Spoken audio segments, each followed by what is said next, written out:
Tēnā koutou, nau mai, hara mai ki tōku reo.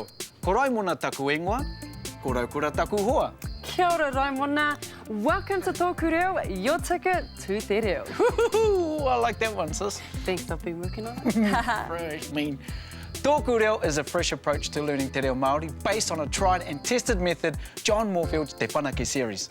No half measures here. We've got grammar, vocab and exercises coming up. And on top of that, we've got lots to keep you busy at home too. But we'll let you know all about that later in the show. Right now, it's time to get started, so put the jug on, gather the whānau, and get comfy, because we've got new grammar point coming your way. Grammar, grammar.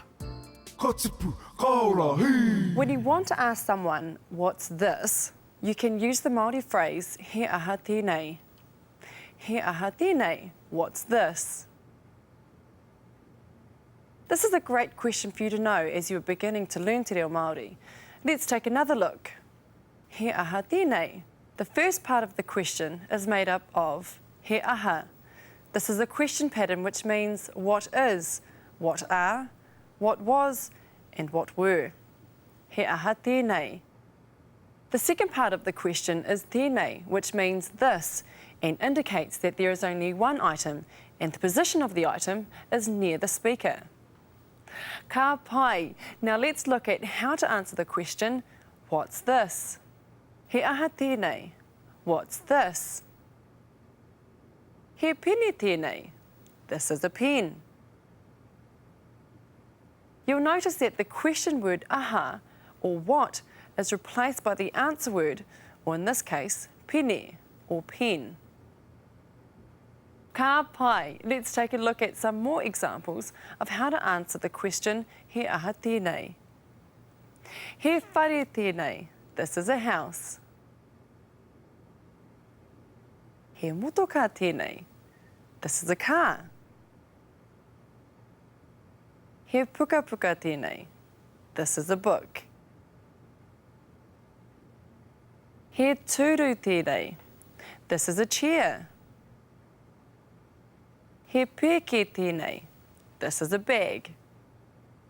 It's time to see our new language pattern used in a real situation. So let's cross to our friends. They're all arriving at MΑORI's house for their weekly card night.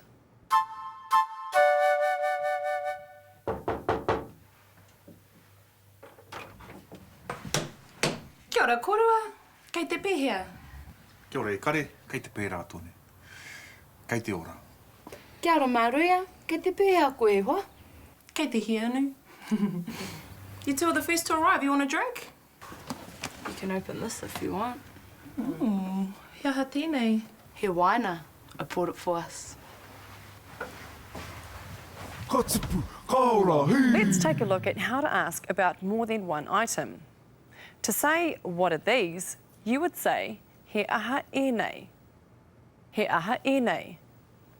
Ēnei means these and indicates that the item is near the speaker. He aha ēnei. Now let's take a look at some more examples. He puka puka ēnei. These are books. He pune ēnei. These are spoons. He kapu ēnei. These are cups. He kāri ēnei. These are cards.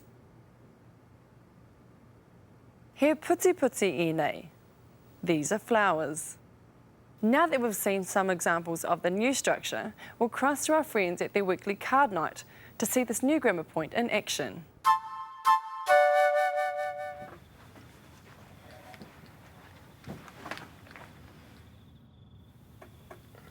Tēnā korua. Kia ora. He aha ēnei. Here's our contribution to tonight's game. We brought 2 clicks just in case. Okay, so now that you've learnt how to respond with the correct language patterns, let's take a quick look back at all of today's examples. He whare tēnei. This is a house.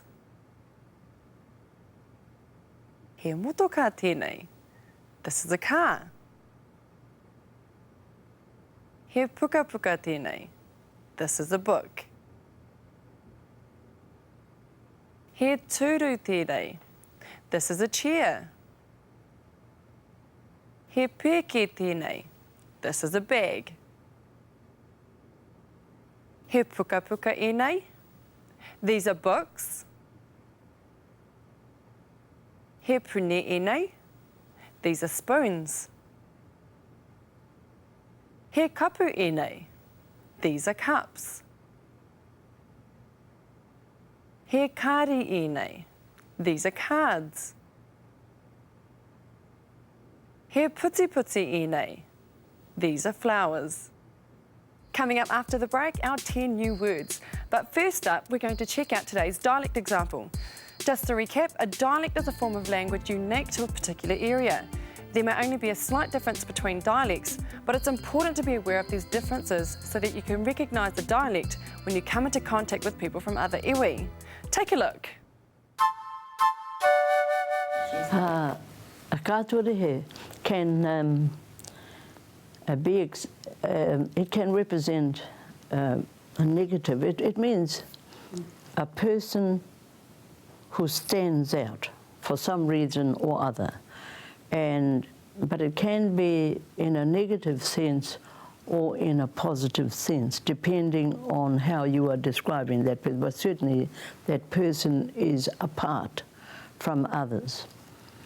But there are many other words like that, like autaia, nehe, and it depends how you use the word. But there are also other words like Māori that are neutralising word that describes a person, no particular connotation on the person, not yet anyway. And if there is, then the terms go back to that autaia, kātori, and there are many, many other words.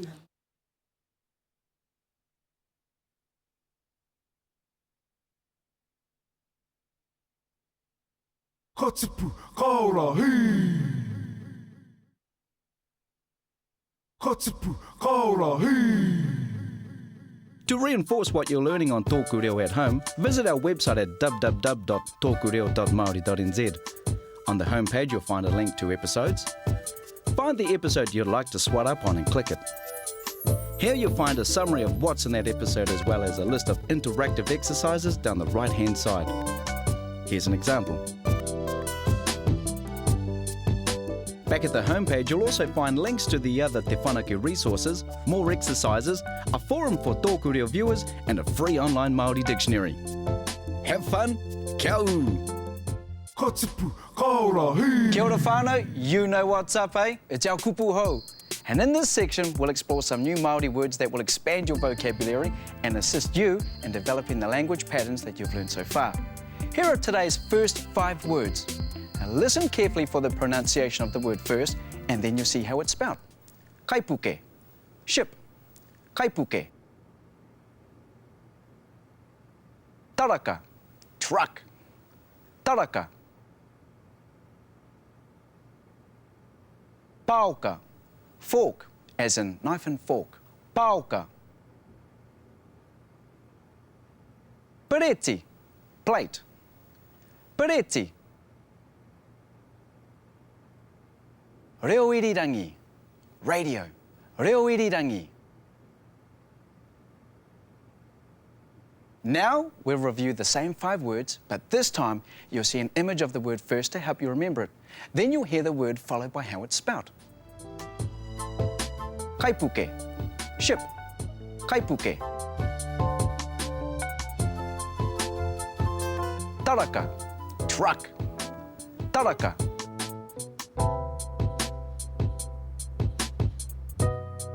Paoka, fork, as in knife and fork. Paoka.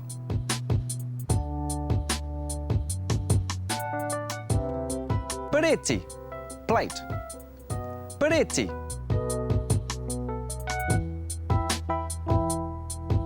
Reo irirangi, radio. Reo irirangi. Katipu kaora hi. Woohoo! 5 down and 5 to go. You know the deal. You'll hear the pronunciation of the word first and then see how it's spelled. Now, you may remember these words from a previous episode, so try and guess the spelling before you see it. Mua, in front, mua. Paihikara, bicycle, paihikara. Naihi, knife, naihi. Pouaka whakaata, television, pouaka whakaata. Tapu tapu, gear, equipment or goods. Tapu tapu. In this next segment, you will have a visual aid to help you remember the word. Then you'll hear the pronunciation of the word followed by how it's spelled. So, check it out. Mua, in front, mua. Paihikara, bicycle, paihikara.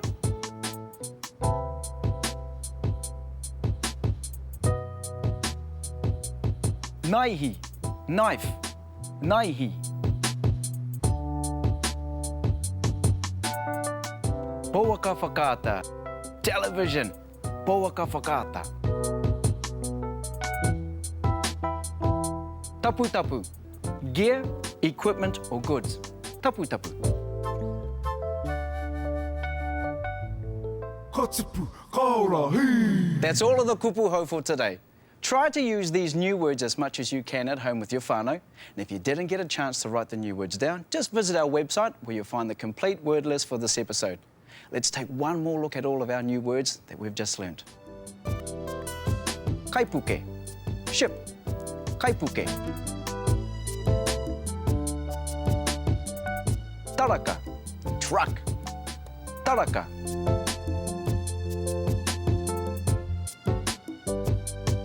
Pauka, fork, as in knife and fork. Pauka.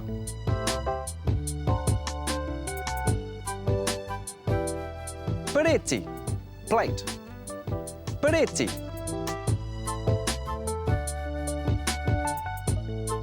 Reo irirangi, radio. Reo irirangi.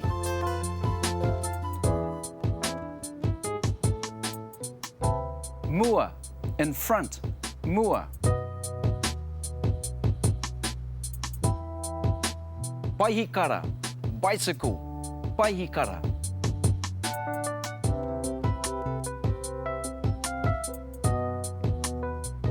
Naihi, knife, naihi.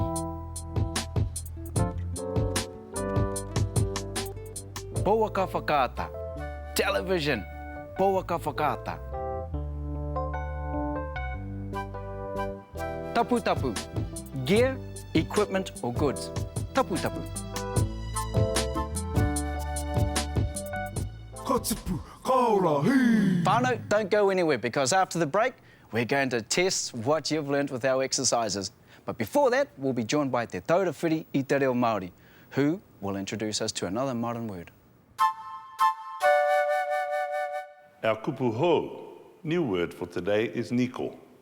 Well, actually, it's not a kupu hou, it's a kupu tawhito, an old word, being brought back to life in a new context. Niko is the traditional word for wild cabbage.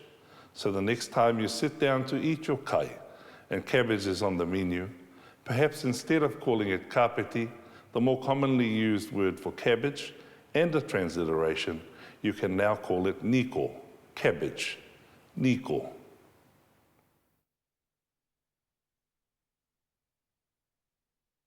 Katipu, kaura, hei.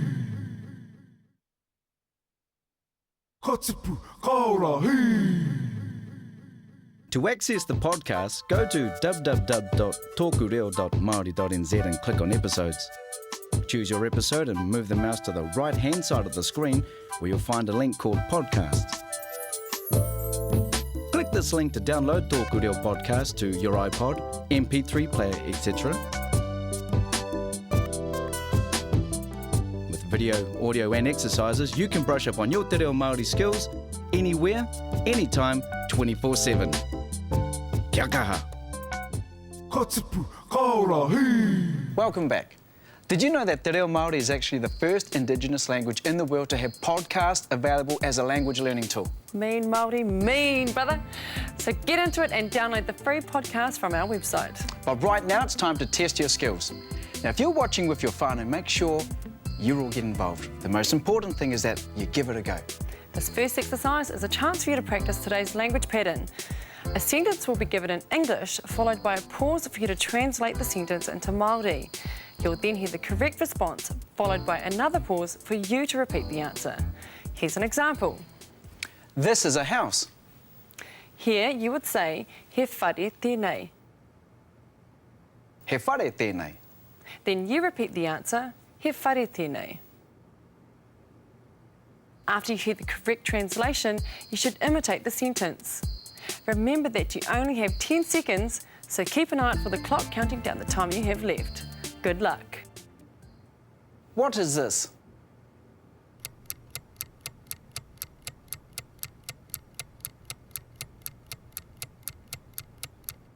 He aha tēnei.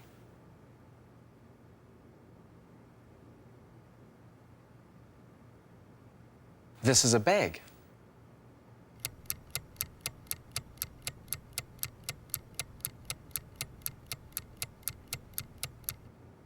He pēke tēnei.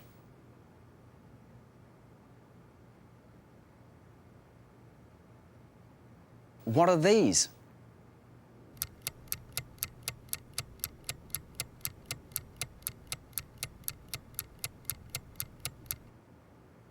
He aha e nei.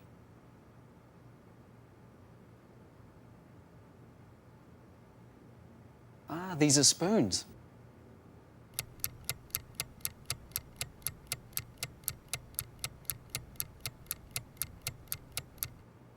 He pune e nei.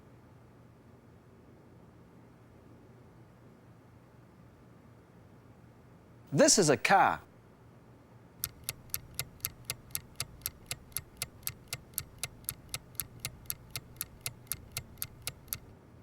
He motoka tēnei.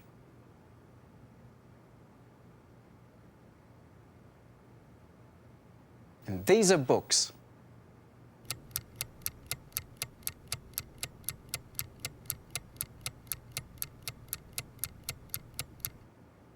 He puka puka e nei.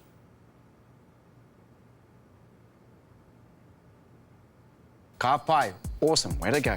Now let's have a go at fill in the gaps exercise. A sentence will appear with a word missing, and you'll need to select the right word from a choice of 3 words to fill the gap. There will be an image on screen to help you make the right choice. So here's an example. He tēnei. Naihi, paoka, puka puka. Here you would say he puka puka tēnei. He puka puka tēnei.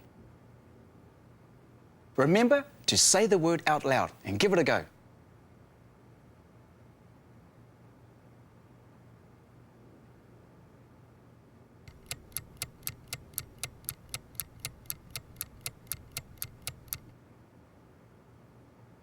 He kapu e nei.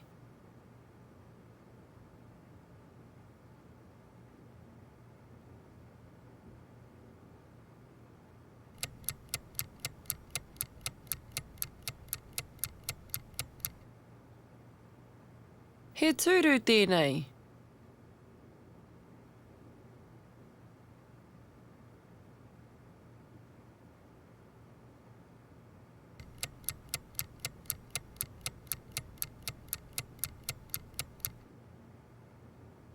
He puti puti e nei.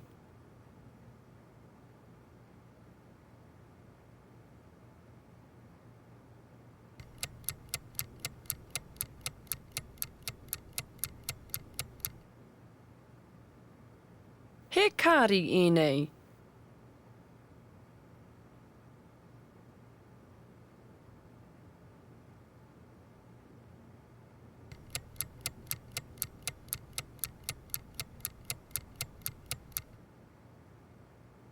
He taraka tēnei.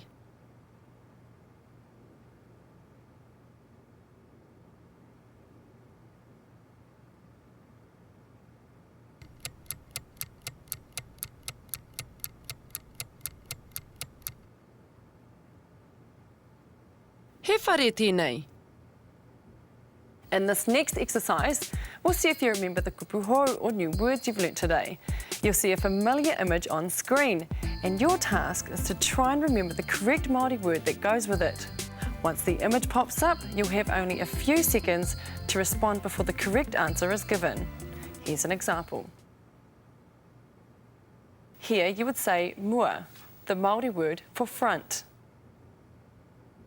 The clock will start counting down the time we have left. Remember to say the word out loud. Now let's give it a go. Ship.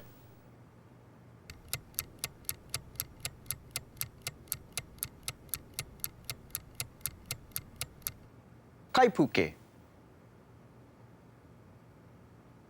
Truck.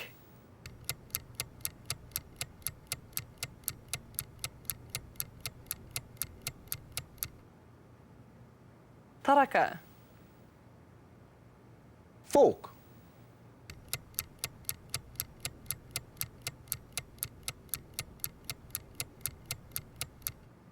Pauka. Plate.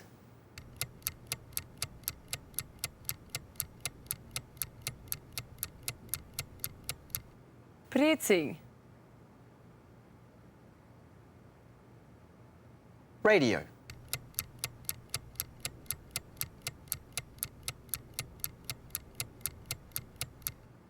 Reo irirangi. Bicycle.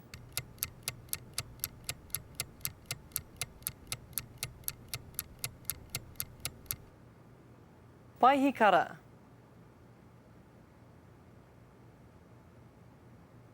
Knife.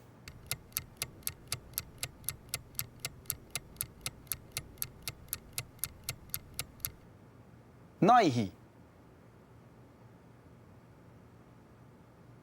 Television.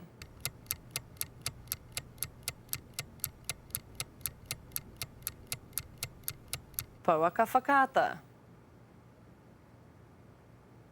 Gear, equipment or goods.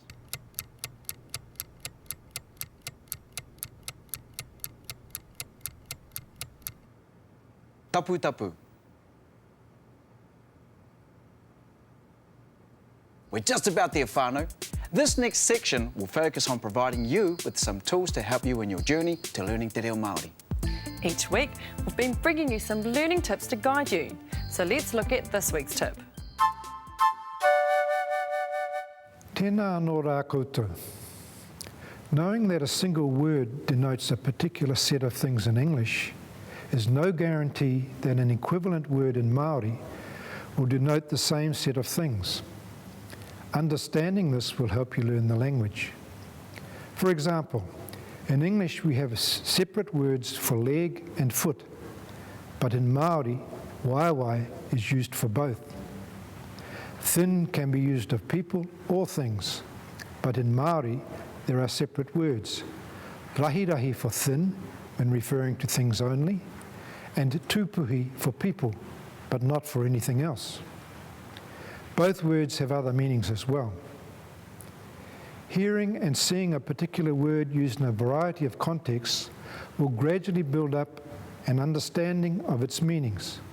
But looking at all the meanings in a good dictionary will also help you know the appropriate context in which to use a word.